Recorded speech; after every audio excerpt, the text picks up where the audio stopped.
call came at 7:14 in the morning, and I know the exact time because I was still in my car in the hospital parking garage, engine running, too tired to move after a 12-hour overnight shift.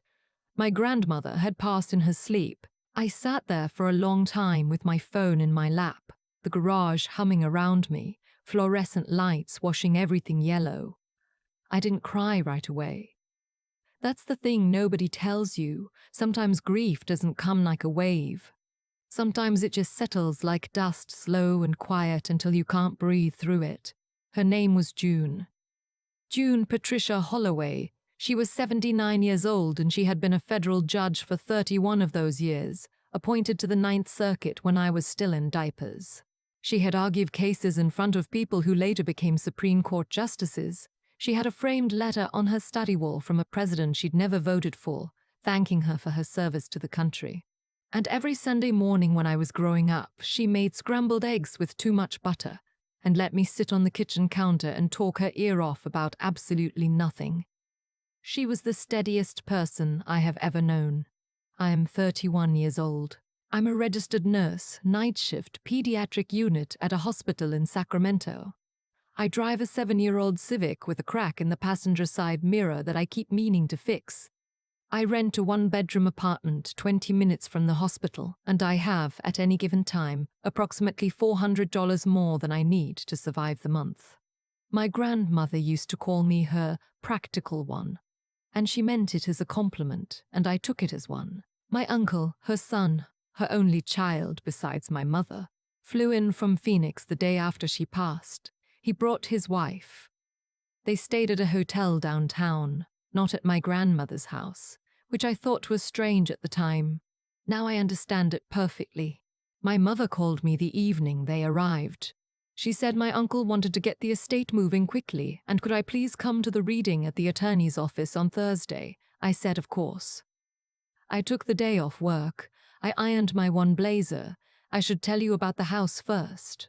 My grandmother's house sat on 2.5 acres in Marin County, about 4 miles from the water. It was a craftsman built in 1923, with a wide front porch and original hardwood floors, and a kitchen that had been updated exactly once, in 1987 and not since. There was a library, an actual library, floor to ceiling, every shelf full. She had collected first editions for 50 years. There was a garden in the back that she tended herself until her knees wouldn't let her anymore.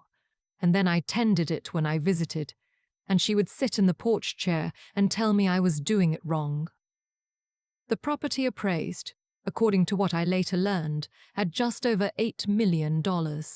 I had lived with her for 2 years during nursing school, not because she asked me to, because I had no money and she had a spare room, and she said very plainly, it would be good for both of us, and there's no reason to pretend otherwise.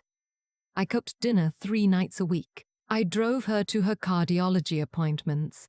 I learned which of her books I was allowed to touch and which ones I was not. I watched her fall asleep in her armchair with a legal brief in her lap more times than I can count. She taught me more in those 2 years than I learned in any classroom. When she got the Parkinson's diagnosis 4 years ago, I was the one who drove her home from the neurologist. I was the one sitting next to her in the car when she said, very quietly, "Well, that changes some things." I held her hand and didn't say anything because there was nothing useful to say, and she appreciated that. She always said I knew when to be quiet, which she considered a rare gift. My uncle visited twice in the last 4 years. Twice. Christmas 2 years ago, and a weekend in September the year before that. I know because I was there both times.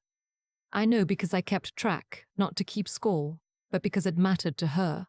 And I could see it matter to her, and I could see it mattering to her even when she didn't say so. The attorney's office was on the 4th floor of a building in San Rafael.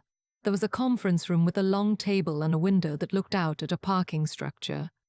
My uncle and his wife were already seated when I arrived. My mother wasn't there. She lives in Florida now, and she and my grandmother had a complicated relationship that I won't get into here. Except to say she had already told me she wasn't expecting anything and wasn't coming. The attorney's name was Mr. Cabrera. He was probably 60, with reading glasses on a chain and the kind of calm that comes from having sat in this exact room doing this exact thing for a very long time. My uncle shook my hand when I sat down. His wife smiled at me. We made the small talk you make. Mr. Cabrera opened the folder. My grandmother's will was 12 pages. Mr. Cabrera read the first portion aloud. It was methodical, legal, the kind of language that sounds important without quite landing. My uncle received the investment accounts, a brokerage portfolio, a money market fund. Significant, more than significant, the kind of number that changes the temperature in a room. His wife reached over and touched his arm. He nodded like he'd been expecting it, which maybe he had. Then Mr.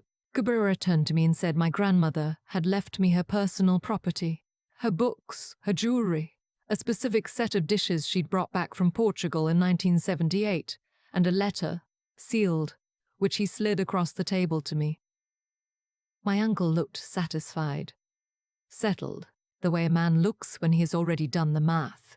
Mr. Cabrera said, "Before we conclude, I want to make sure you've both had a chance to review the trust instrument in its entirety." My uncle said they had reviewed it with their own attorney. Everything was in order. Mr. Cabrera nodded. He said, "I ask because there's a conditional provision in the trust that governs disposition of the real property, the house and the land." My uncle's expression didn't change at first. Then it did. Mr. Cabrera explained it without any drama, the way you'd explain a bus schedule. My grandmother had established a revocable living trust 6 years prior. The house was held by that trust. The trust contained a provision, drafted carefully, reviewed annually, that the primary residence would transfer to whichever family member had served as her primary caregiver in the final 5 years of her life, provided that person could be documented as such. Primary caregiver was defined specifically. It wasn't a feeling. It wasn't proximity. It was medical appointments attended, household management, documented regular contact, emergency response. The trust named the standard of evidence required and authorized Mr. Cabrera to make the determination based on records. My uncle said, "What records?" Mr. Cabrera opened a second folder. 4 years of my grandmother's medical files annotated, the name accompanying her to every cardiology appointment, every neurology follow-up, every physical therapy session, pharmacy records. The name on her emergency contact form at every medical facility she used, updated and verified each year. My name. Every time. There were also Mr. John. Cabrera said supplementary materials my grandmother had submitted herself, a personal log she had kept, dated entries, going back to when she received her diagnosis. She had written down the visits, the calls, the meals, the drives, the times I stayed overnight when she wasn't feeling well, the times I came over and we didn't do anything particular, just sat together in the library and read. I didn't know she had kept that. I had to look at the window for a moment. My uncle pushed back from the table. He said this was the first he was hearing about any of this, and that his attorney had reviewed the will thoroughly, and where exactly was this provision because he didn't recall seeing it. Mr. Cabrera turned to page 9 of the trust document and pointed to the paragraph without comment. His wife put her hand on his arm again, but differently this time. He said it didn't seem right. He said it didn't seem right. He said he'd been handling his mother's financial affairs for years, the investment accounts, the tax filings, the quarterly reviews, and that counted for something. Mr. Cabrera agreed that it counted for something and that the trust had already accounted for it, which was why the financial assets had transferred as specified. My uncle looked at me like I had done something to him. I hadn't done anything. I had just shown up. For 4 years I had just shown up, because she was my grandmother, and she needed someone there. And I was the one who was there. It was not a strategy. It was not a plan. I drove 40 minutes each way on my days off because I wanted to see her, because she was one of my favorite people in the world, and also because I knew she was frightened sometimes in ways she would never say out loud, and I didn't want her to be frightened alone. That was it. That was the whole of it. My uncle left before Mr. Cabrera had finished. His wife followed. I heard them in the hallway, and then I heard the elevator, and then I didn't hear them anymore. Mr. Cabrera gave me a moment. Then he walked me through what came next. The title transfer, the probate process for any remaining assets, the timeline. He was kind without being sentimental about it, which I appreciated. He asked if I had questions. I had several. He answered them all. Before I left, I opened the letter. She had written it by hand. Her handwriting in the last year had gotten harder to read, the Parkinson's, but she had written slowly and carefully, and every word was clear. She said she knew I would feel strange about this. She said she hoped I wouldn't. She said the house had always felt most like itself when I was in it, which was a thing I hadn't known she'd noticed. She said practical people make the mistake of undervaluing their own steadiness, and that my steadiness had been the greatest gift anyone had given her in the last years of her life. She said, don't let anyone make you feel guilty for being the one who stayed. I folded the letter and put it in my bag and walked to the elevator and stood there for a while before I pressed the button. The next few weeks were hard in ways I hadn't anticipated. My uncle called me twice. The first call was measured. He was disappointed. He felt blindsided. He wanted to know if we could discuss options. I told him there was nothing to discuss, because there wasn't. The trust had been legally executed and Mr. Cabrera had made the determination according to the criteria my grandmother had set. I hadn't written those criteria. I hadn't asked for the house. I hadn't known about the provision at all until that morning in the conference room. The second call was less measured. He said things I won't repeat. He said I had positioned myself. He said the right thing would be to sell the property and split the proceeds with the family. I listened. When he was done, I said, I'm sorry you feel that way. I said it because it was the truest thing I could say that wouldn't make things worse. And then I got off the phone. My mother called that evening. She'd spoken to my uncle. She was measured in the way she is when she's trying to be fair, which is a mode she works hard to maintain, and which I respect, even when it's uncomfortable. She asked how I was doing. I told her honestly. She said she didn't have a claim, and she wasn't making one, but she wanted me to know this was going to be hard for the family for a while. I said I knew. She said she was proud of me. She said it quietly, like she was saying something she'd been holding for a while. I didn't know what to do with that, so I just said, thank you. The title transferred 11 weeks after the reading. I drove up to Marin on a Tuesday afternoon with one box of things from my apartment. Not to move in yet, just to see it. I let myself in with the key I already had, the same key I'd had for 6 years. The house smelled like old wood and the specific kind of quiet that belongs to places that have held a lot of living. The library was untouched, every book in its place. I went and stood in it for a long time. There's a practical question that I have thought about seriously. What do I do with a house worth $8 million when I make $54,000 a year as a nurse? It's a fair question. It's one my grandmother had obviously considered because she had left instructions for that too, a separate letter, filed with Mr. Cabrera, outlining her wishes but not binding me to any of them. She had wanted the house to continue being used. She had imagined, she wrote, that it might become something. A home for medical residents doing rotations at a nearby facility who couldn't afford Bay Area rent, subsidized housing. Something useful. She said she thought I would figure it out and that she trusted me to, and that the details were mine to decide. I've been working on it. I've talked to a non-profit housing attorney.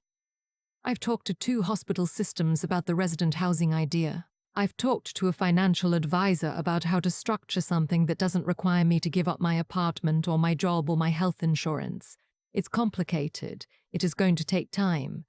But I am figuring it out. I still work nights at the hospital. I still drive the Civic with the cracked mirror. I went up to Marin last weekend and weeded the back garden, which had gotten overgrown, and I sat on the porch afterward in the chair she used to sit in, and I drank a cup of coffee and looked at the yard. It is a very good porch. She had a good eye for things like that. I've thought a lot about what she was really leaving me. Not the house. The house is a piece of property, a legal transfer, a responsibility I am still learning to carry. What she was leaving me was something she said in a lot of different ways over a lot of years, and that I finally understand now the way you understand something when it stops being an idea and starts being true in your body. She used to say, "Who you are, when no one is watching, is the only version of you that matters." She didn't mean it as a warning. She meant it as a kind of freedom. You don't have to perform for anyone. You don't have to calculate. You just have to be honest about what you value and then act like it over and over, even when it's inconvenient, even when no one is keeping track. She was keeping track, not to reward me, just because she was paying attention, the way she always paid attention to everything, because she believed that attention was a form of love. I believe that too now. I think I always did. I just didn't know she'd been watching me believe it. My uncle and I have not spoken since the second phone call. I don't know if we will. I hope someday we can sit in the same room again without it being painful. Because he is my family, and she loved him too. And I think he is grieving in a way that got tangled up with other things, and I don't hold it against him the way I might have when I was younger. But I also don't regret anything. That's the part that surprises me, honestly. I thought I would feel guilty. I thought I would lie awake going over it. I did lie awake the first few weeks, but not from guilt. From something closer to grief and something closer to responsibility and something that was almost, quietly, gratitude. She gave me a house, but more than that, she told me in a handwritten letter and a 12-page trust document and 31 years of watching me, that the way I'd chosen to live my life was worth something. That showing up is worth something. That being the person who stays is worth something. I already believe that. But there is something about having it written down in your grandmother's handwriting, on a piece of paper she folded carefully and sealed in an envelope and asked her attorney to give to you at exactly the right moment. There is something about that. I went back last Tuesday to weed the garden again. There were roses along the back fence that she had planted maybe 15 years ago that had gotten woody and overgrown, and I'd been slowly cutting them back, and this week I saw the new growth coming in. Thin green shoots at the base, reaching up toward where the old canes used to be. I stood there looking at them for a long time. Then I went and got the pruning shears and kept working. I've been thinking about cause and effect a lot lately. Not in any cosmic or religious sense, just in the plain, honest way that life eventually makes visible. The things you do, quietly and consistently, tend to shape what comes back to you. Not always, not on any schedule, but more often than people give credit for. My uncle made choices. He was busy, and maybe that's fair. And maybe his relationship with my grandmother was complicated in ways I'll never fully understand. But he chose over and over to be elsewhere. 2 visits in 4 years. That's not a judgment. It's just what happened, and the consequence wasn't punishment from anyone. It was simply that my grandmother saw clearly what she saw, and she made a decision based on what was real. I made choices too. I drove 40 minutes each way on my days off. I sat in waiting rooms at cardiology appointments and carried her prescriptions home from the pharmacy and learned which side of the garden got too much afternoon sun. I didn't do any of it to earn something. I did it because she was my grandmother and I loved her. And she needed someone steady, and being steady is something I know how to do. That's just who I am. That's something she actually taught me without ever framing it as a lesson. That's the part I keep coming back to. She taught me, and then she watched me use it, and then she wrote it down in a dated log she kept for 4 years, quietly, without telling me. She was paying attention the whole time. Not to reward me. She was paying attention because she was that kind of person. She believed that how you live your daily life is the truest thing about you, and she took that seriously enough to document it. I think about integrity a lot now. Not integrity as a word people put on motivational posters, but integrity as a practice, as the gap between who you are when someone's watching and who you are when no one is. My grandmother closed that gap completely. There was no performance, no version of herself she put on for an audience. What you saw was what was real. And I think that's why people respected her the way they did, why her career meant what it meant, why the house felt the way it felt when you walked into it. She was trying to pass that on to me, not the property, the orientation.